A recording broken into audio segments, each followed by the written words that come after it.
Sampulong stall sa merkado publiko sa Uson, Masbate natumtum nin kalayo. Mantang sa syudad ni Naga, 5 residensya man ang nadanyaran ka nagbungkaras na kasulo kas Subanggi. Uyan report.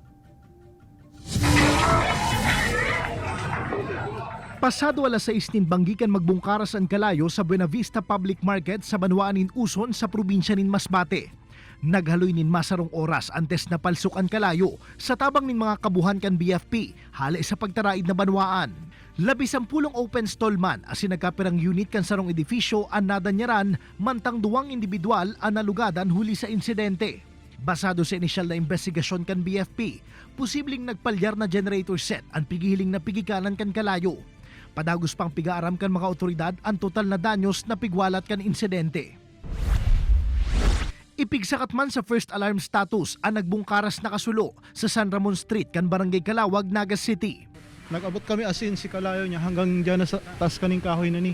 Ininganing kuya na ni nasusulo na ni sa bago pag-abot mi. Basado sa inisyal na investigasyon kan BFP Naga, napabaya ang siga kan panggatong sa pagluluto ang pigikanan kan kalayo. Sana po maayos po ang bahay namin po, sir. Wala po kami matutulungan po, sir. Tapos wala po kami masusot na mga damit po, sir. Marikas man na natumtum ning kalayo ang 2 harong nagibo sa light materials. Tulo ang partially burned mantang 7 na pamilya man ang apektado kan insidente. Ingon mi kaya po nga nayamig dita inganyong ko na mayo sila maistaran ko na temporary dumangan na sila sa barangayol. Liwat na nga pudan ang mga otoridad sa publiko na pirming maginrigmat asin maglikay sa paggamit nin panggatong sa pagluluto nganing maibitaran ang siring na insidente. Kaibanan si Gerald Gandia, Jesse Cruzat, Balitang Bicolandia.